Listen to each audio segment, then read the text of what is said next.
रात को बारिश बहुत जोरों शोरों से हो रही थी और लाइट भी चली गई थी। तभी मैंने मौसा जी की बांसुरी को हाथ में लिया और उसे जोर से बजाने लगी। उसके बाद मौसा जी ने जो मेरी ढोलक बजाई। दोस्तों, एक बार की बात है जब मैं मौसा और मौसी जी के घर शिमला घूमने गई थी। शिमला एक पहाड़ी इलाका है और काफी सुंदर भी है। पहाड़ी इलाका होने की वजह से यहाँ पर कभी भी बारिश हो जाती है और यहाँ ठंड भी काफी होती है। मुझे यहाँ के बारे में ज्यादा पता नहीं था। मैं अपने गर्म कपड़े भी नहीं लाई थी। बस मुझे यही मालूम था कि शिमला बहुत ही ज्यादा खूबसूरत जगह है। ये मैंने यहाँ आकर देख भी लिया। सच में शिमला काफी सुंदर जगह है। शाम होते ही मैंने मौसी जी को कहा, चलो कहीं घूमने चलते हैं। तभी मौसी जी ने कहा, मुझे बहुत काम है, आज नहीं कल चलेंगे। मैंने मौसी जी को कहा, प्लीज चलो। मौसी जी नहीं मानी। तभी मौसा जी ने कहा, आज तुम्हें आराम करना चाहिए, कल चले जाना। मैं भी मान गई। हम सबने खाना खाया और बातें करते रहे।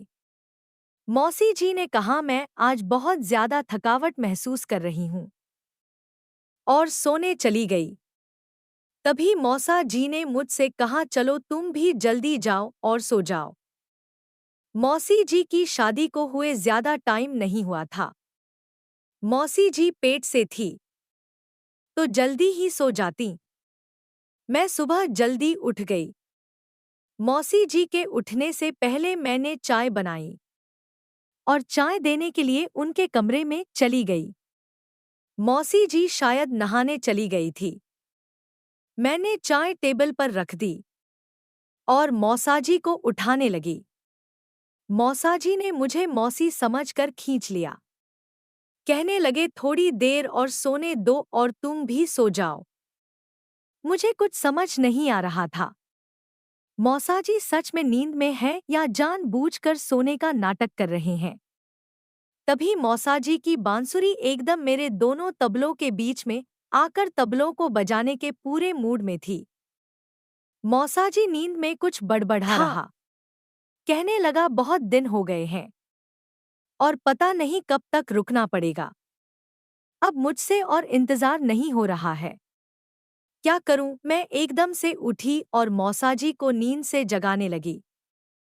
मौसाजी जी की बांसुरी एकदम मेरे सामने साफ दिख रही थी। मैं वहां से वापस आ गई और नाश्ता बनाने लगी। मौसी जी भी नहा कर आ गई और मुझसे कहने लगी, तुम रहने दो, नाश्ता मैं बना लूंगी। तू जा और मौसाजी को उठा दे। मैंने मौसी से कहा, मैं चाय लेकर गई थी, आपकी चाय भी वहीं पर रखी है। आप ही जाओ और मौसाजी को आप ही उठा दो। इतना कहते ही मौसा चाय लेकर बाहर आ गए। चाय ठंडी हो गई है, इसे गर्म कर दो, मौसी जी से कहने लगे और पूछने लगे कि तुमने भी अपनी चाय नहीं पी और ऐसे ही बाहर चली आईं। तभी मौसी जी ने, मैं तो नहाने गई थी, चाय लेकर गुड़िया आई थी। तभी मौसाजी ने मुझे देखा और उनकी नजरें नीचे झुक गई। मैं भी चुपचाप नाश्ता बनाने लगी रही। थोड़ी देर बाद हम तीनों ने नाश्ता किया और सारा काम खत्म करके मैंने मौसी जी से कहा, चलो ना, आज हम कहीं घूमने चलते हैं। मैं और मौसी जी तैयार हो गई। मौसी जी ने कहा, यहाँ पास में ही एक सुंदर जगह है जहाँ छोटी सा तालाब है, वहाँ चलते हैं। वहाँ पर छोटा सा झरना भी है। मैंने मौसाजी को आवाज लगाई और कहा, जल्दी चलो। मौसाजी के हाथ में एक बाल्टी और नहाने का सामान था। मैंने मौसाजी से कहा, आप हमारे साथ नहीं जा रहे? तभी मौसाजी जी कहने लगे, जाऊंगा ना। मैंने पूछा, तो ये नहाने का सामान लेकर कहाँ चल रहे हो? उन्होंने कहा, वहां पर जाकर ठंडे पानी से तालाब में नहाऊंगा। हम सब तालाब पर चले गए। वहां पहुंचते ही मैंने देखा तो दंग रह गई। बहुत ही सुंदर झरना और तालाब था। मौसाजी तालाब में नहाने चले गए और झरने के नीचे बैठ गए। मेरा मन भी तालाब में नहाने का कर रहा था। मैंने मौसी से कहा मुझे भी नहाना था। चलो ना आप मेरे साथ नहाने। मौसी जी बोली मैं इस हालत में इतने ठंडे पानी से नहीं नहा सकती हूँ। तुम्हें नहाना है तो नहा लो। मैंने कहा नहीं, मैं अकेली नहीं जाऊंगी और वैसे भी मैं और कपड़े साथ में नहीं लाई हूँ। मौसाजी नहाकर तालाब से बाहर आ रहे थे। झूलती हुई उनकी बांसुरी साफ दिख रही थी। मौसी जी ने कहा, इसको भी नहाना था। मौसाजी ने कहा चलो नहा लो, ज्यादा ठंडा पानी नहीं है और ज्यादा गहरा भी नहीं है। मैं भी तैयार हो गई। जैसे ही मैं तालाब के थोड़ा सा अंदर गई, मुझे डर लगने लगा और पानी भी काफी ठंडा था। मौसी जी बोली एक ही बारी में डुबकी लगाओ, फिर ठंड नहीं लगेगी। मैं डर रही थी। तभी मौसाजी मेरे पास आए और हाथ पकड़कर कहा चलो एक साथ तालाब में कूदेंगे। मैंने भी हिम्मत जुटाई और 3 गिनते ही तालाब में कूद पड़े। मैं तो तालाब में पूरी तरह डूब गई। जल्दी से मुझे मौसाजी ने पकड़ा और ऊपर उठा लिया। मुझे तैरना नहीं आता है। मुझे मौसा ने पकड़कर तालाब पार करवाया। मैं झरने के नीचे बैठ गई। नहाने में बड़ा मजा आ रहा था। काफी ठंड भी लग रही थी। मौसाजी नीचे तालाब में तैर रहे थे। मौसी जी ने कहा चलो अब हमें चलना चाहिए। बाहर जाने के लिए मुझे फिर से तालाब में कूदना पड़ेगा। तभी मौसाजी ने कहा मैं तुम्हें पकड़ लूंगा, तुम कूद जाओ। जैसे ही मैं तालाब में कूदी, मैं फिर से नीचे चली गई और जाकर बांसुरी से टकरा गई। इतनी बड़ी बांसुरी थी। मैंने भी बाहर आने के चलते बांसुरी को हाथ लगा दिया और मौसाजी ने मुझे पानी से ऊपर खींच लिया। एक बार फिर बांसुरी तबलों के बीच में आ गई थी। अब बांसुरी और तबला दोनों ही बजने को बेकरार हो रहे थे। मैं तालाब से बाहर आ गई। थोड़ी देर धूप में बैठकर कपड़े सुखाए और घर वापस आ गए। हमने काफी मजे किए। शाम होते ही मौसा जी बाजार गए और वहां से खाने पीने का सामान ले आए। हमने रात को वही सब खा पी कर सोने चले गए। अब मुझे नींद नहीं आ रही थी। मुझे बार बार बांसुरी का ख्याल आने लगा था। यह सोचकर तबलों में भी हरकत होने लग जाती। ऐसे भी यह सब बजाने के लिए ही बनी है, तो क्या फर्क पड़ता है। मैं भी अब बांसुरी बजाना चाहती थी, पर उसके लिए मुझे कुछ कर तो करना ही पड़ेगा, तभी मैं बांसुरी बजा सकूंगी। मैं सोचने लगी और सो गई। अब तबले भी ऊपर की तरफ उठने लगे थे। अब मैं धीरे धीरे से मौसी जी के साथ मिलकर उनके काम में हाथ बंटाने लगी थी और मौसाजी के साथ खुलकर बात करती। कुछ दिनों तक ऐसे ही चलता रहा। तभी मैंने थोड़ा थोड़ा गौर किया और महसूस किया कि मौसाजी तो चुपचाप तबलों और मटकों को देखते। वैसे भी काफी दिन हो गए थे। नए और उठे हुए तबलों को देखते ही वह अपनी बांसुरी को हाथ से नीचे कर देते। बांसुरी बजे हुए भी तो काफी समय बीत गया था। शायद इसलिए और इंतजार नहीं हो रहा हो। वैसे भी तबले एकदम नए थे। इसके पहले कभी किसी ने इन्हें बजाना तो दूर छुआ भी नहीं था।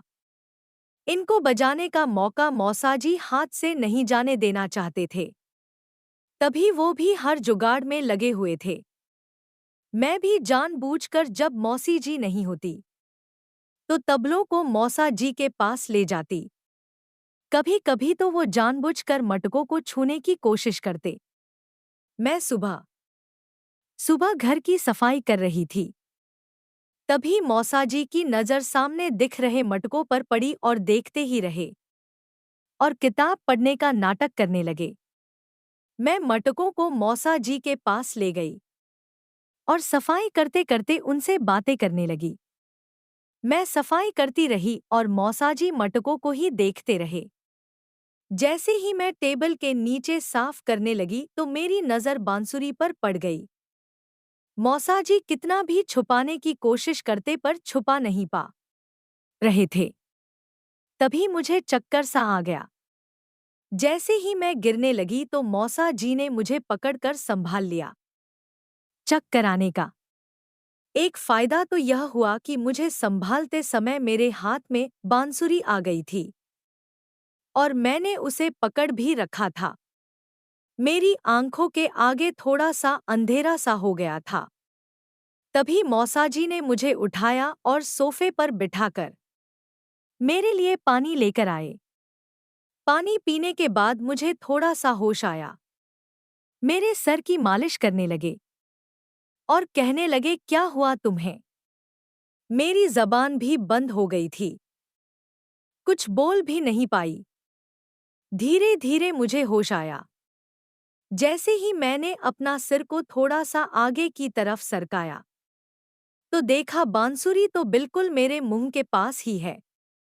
मैंने भी एक हाथ उठाया और बांसुरी पर रख दिया और अच्छे से पकड़ लिया।